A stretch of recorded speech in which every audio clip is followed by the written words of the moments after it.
अक्लमंद इंसान कभी भी खुश नहीं रह सकता। खुश रहने के लिए थोड़ा पागलपन ज़रूरी होता है ज़िंदगी में, थोड़ी लापरवाही बड़ी ज़रूरी होती है। हर वक्त अगर आप अक्लमंद दिखाई देने की कोशिश करते हैं तो आप कभी खुश नहीं रह सकते, क्योंकि जो इंसान खुद को ज़्यादा अक्लमंद समझता है या फिर अक्लमंद दिखाने की कोशिश करता है, दूसरों से ज़्यादा एक्टिव दिखाने की कोशिश करता है, वो उतना ही कमज़ोर नज़र आता है। लेकिन जितने आप सिंपल नज़र आ रहे हैं, साधारण नज़र आ रहे हैं, उतने ही आप टेंशन फ्री रहेंगे, स्ट्रेस फ्री रहेंगे और आराम से अपनी ज़िंदगी जी पाएंगे। एक और पॉइंट है, किसी दूसरे को प्यार करने से पहले खुद से प्यार करना सीखो। जी हाँ, किसी दूसरे को प्यार करने से पहले खुद से प्यार करना सीखो। अ, आजकल आप देखते होंगे कि बहुत से नौजवान बच्चे, बहुत से लड़के लड़कियां, हर कोई चाहता है कि कोई उनको प्यार करे, कोई उनको चाहे, कोई उनकी बात माने, कोई उनसे फ़ोन के ऊपर बात करे या फिर कोई उनके कपड़ों की तारीफ़ करे, कोई उनकी बॉडी की तारीफ़ करे, कोई उनकी आँखों की तारीफ़ करे, कोई कोई कुछ चाहता है, कोई कुछ। हर कोई चाहता है कि दूसरे सिर्फ उसकी तारीफ़ करें, लेकिन कोई उसकी बेइज्जती ना करे। हर कोई बस उसको ये बताए कि वो जैसा है उससे कहीं ज़्यादा बेहतर वो दिखाई देता है, कहीं ज़्यादा खूबसूरत है। हालांकि वो बनावटी ज़िंदगी जीते हैं, अपने आसपास के लोगों को देखकर, अपने आसपास की चमक दमक को देखकर वो बनावटी ज़िंदगी जीते हैं, लेकिन उम्मीद करते हैं दूसरों से कि दूसरे उसे अच्छा समझें, दूसरे उसे एक खुश इंसान समझें, दूसरे उसे मजाकिया समझें, दूसरे उसे ऐसा समझें कि वो बड़ा खुश करने वाला है, वो बड़ा अच्छा इंसान है। जब तक आप खुद अपनी रिस्पेक्ट नहीं करते, जब तक आप खुद अपने आप से प्यार नहीं करते, तो दूसरा आपको प्यार क्यों करेगा? दूसरों की जिम्मेदारी नहीं होती कि वो आपको प्यार करें, दूसरों की जिम्मेदारी नहीं होती कि वो आपको बताएं कि आपकी उनकी ज़िंदगी में क्या अहमियत है। दूसरों की जिम्मेदारी नहीं होती कि किसी भी मंजिल तक पहुंचाने के लिए वो आपका हाथ पकड़ कर चले। नहीं, ये आपकी जिम्मेदारी होती है, आपकी ज़िंदगी है, आपको मिली है, आप इसे जी रहे हो, तो ये आपकी जिम्मेदारी है कि आप इसे स्ट्रेस फ्री बनाएं, आप इसे अच्छा बनाएं, आप इसे खूबसूरत बनाएं। तो किसी दूसरे को प्यार करने से पहले खुद से प्यार करना सीखो। किसी दूसरे को प्यार करने का मतलब क्या होता है? किसी दूसरे को प्यार करने का मतलब होता है आप ये दिखाते हो कि आप अपनी ज़िंदगी से खुश नहीं हो, आप जैसे जी रहे हो वैसी वैसी ज़िंदगी में आपका कोई इंटरेस्ट नहीं है। आप बाहर से खुशी को, बाहर से चीज़ों को पकड़ना चाहते हो, बाहर से चाहते हो कि बाहर से आपको कुछ मिले, लेकिन खुशी एक ऐसी चीज़ है जो हमेशा अंदर से पैदा होती।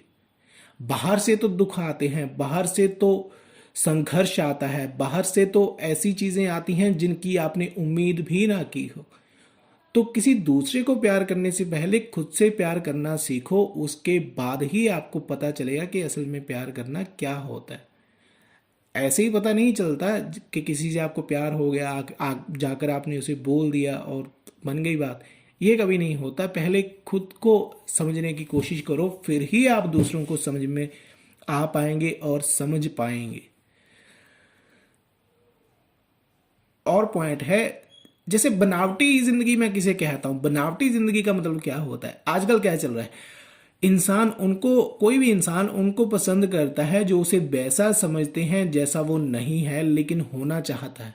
मतलब मान लीजिए आप एक अमीर इंसान नहीं है, लेकिन आप उन लोगों को पसंद करोगे जो आपको चाहते हैं कि आप बड़े अमीर हैं, आप बड़े स्टाइलिश हैं, आपकी बॉडी अच्छी है।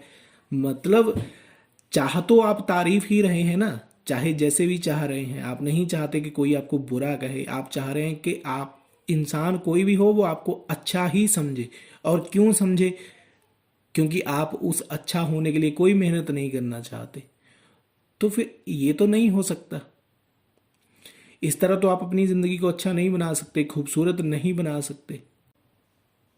जिसको खो देने का डर होता है उसे तुम भोग नहीं सकते, चाहे वो कोई चीज हो, चाहे कोई इंसान हो या फिर कुछ भी हो। जैसे मान लीजिए आप किसी दुकान पर जाते हैं, आपने दुकान पर से कुछ खाने को खरीदा, जैसे आपने आपने आम खरीदे, आपको वो बड़े खूबसूरत लगे, ठीक है, लेकिन आपको डर है कि वो खराब हो जाएंगे, आपको डर है कि आप आप उन अगर उनको खा लेंगे तो वो ख़त्म हो जाएंगे। आपको डर है कि अगर जैसे मान लीजिए आपने कोई कपड़ा खरीद लिया, अगर आपने वो पहन लिए तो वो ख़राब हो जाएंगे। अगर कोई इंसान है, अगर आप उसे चाहते हो कि अगर आपने उसे अपना प्यार दिखा दिया तो वो कहीं मना ना कर दे, ठीक है, चाहे कोई लड़की हो या लड़का हो, मतलब जिसको तुम खो देने से डर जाते हो फिर तुम उसे भोग नहीं सकते, चाहे वो कोई चीज़ हो या इंसान हो। तो किसी को खोने से मत डरो। ये मत सोचो कि अगर मैं इस जॉब के लिए ट्राई कर रहा हूँ जी, मुझे ना मिली तो क्या होगा, मैं एग्ज़ाम की तैयारी कर रहा हूँ, अगर मैं फेल हो गया तो क्या होगा, मैं उस लड़की के लिए उस लड़की को प्रपोज करने जा रहा हूँ, अगर उसने मना कर दिया तो क्या होगा। खो देने का डर ही मुसीबत को जन्म देता है। खो देने का डर ही जो आपके अंदर नेगेटिविटी को जन्म देता है। खो देने का डर ही आपको हर वक्त सोचने के लिए मजबूर करता है। खो देने से मत डरो। जो चीज़ आपकी नहीं है, जो चीज़ आपने नहीं बनाई, उसके ऊपर आपका कोई हक नहीं है, चाहे वो आपकी हो या फिर ना हो। तो जो चीज़ आपकी है ही नहीं, उसको खोने का कैसा डर, ठीक है।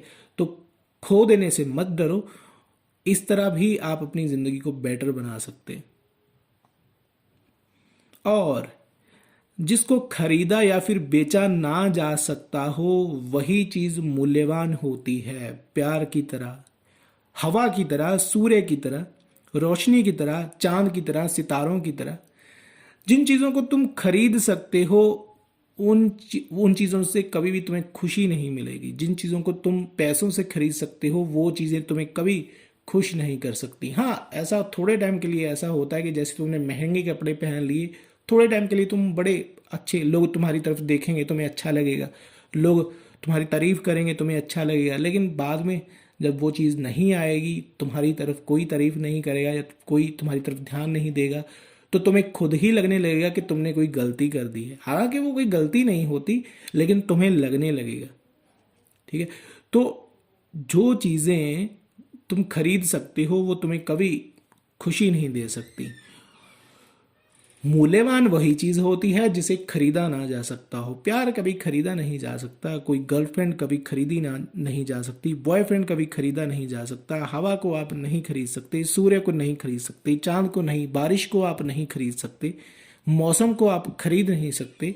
आप उसे सिर्फ निहार सकते हैं, आप उसे देख सकते हैं, आप उसका लुत्फ उठा सकते हैं, आप उसका मज़ा ले सकते हैं। तो इन चीज़ों में खुशी छुपी होती है। सबसे आखिरी पॉइंट है, फिलोसोफर मत बनो। जी हाँ, फिलोसोफर मत बनो, चिंतक मत बनो। जितना तुम चिंतन करते हो, जितना ज़्यादा सोचते हो, चिंतन करने का मतलब क्या होता है? चिंतन करने का मतलब होता है जो चीज़ वैसी है उसको सोच सोच कर ही अपने सपनों में ही भोगना और उसे एक्सेप्ट कर लेना। मान लेना कि हाँ ठीक है, ये सही है, मैं दुखी हूँ तो मैं दुखी, दुख सही है, अगर मैं खुश हूँ तो ठीक है, अगर ये हो गया तो वो ठीक है, ऐसा हो गया तो वैसा ठीक है। संघर्ष ना करना, संघर्ष ना करने की जिद अक्सर आपको एक फिलोसोफर बना देती है। फिलोसोफर का मतलब क्या होता है? फिलोसोफर का मतलब होता है जो बस अपनी ज़िंदगी जैसी है वैसी ही उसको जी रहा है। ना उसे संघर्ष अच्छा लगता है, ना उसे कुछ करना अच्छा लगता है, ना वो किसी की उम्मीद बन सकता है और ना ही किसी की उम्मीदें जगा सकता है। तो फिलोसोफर मत बनो, मतलब खुद के लिए फिलोसोफर मत बनो। दूसरों के लिए तुम बन सकते हो, दूसरों को तुम कह सकते हो कि ज़िंदगी बड़ी खूबसूरत होती है, दूसरों को तुम उम्मीद दे सकते हो, दूसरों के अंदर तुम प्यार जगा सकते हो, दूसरों को तुम बता सकते हो कि मोहब्बत क्या होती है, प्यार क्या होता है, ज़िंदगी क्या होती है, औरत क्या होती है, मर्द क्या होता है, ये चीज़ कैसे करनी चाहिए, वो चीज़ कैसे करनी चाहिए। तो दूसरों के लिए फिलोसोफर बनो, कोई मुश्किल नहीं है, लेकिन अपने लिए कभी भी फिलोसोफर मत बनो। अपनी ज़िंदगी से कभी समझौता मत करो। अपनी ज़िंदगी को अगर तुम खुश नुमा बनाना चाहते हो, अपनी ज़िंदगी को बेहतर बनाना चाहते हो, तो फिलॉसफी को कट कर दो और उसकी जगह नया शब्द है संघर्ष। संघर्ष करो, अपनी ज़िंदगी को जीने के लिए जी तोड़ मेहनत करो, उसे आसान बनाने के लिए सारी कोशिशें करो जो तुम कर सकते हो। वही एक बेहतर ज़िंदगी होती। और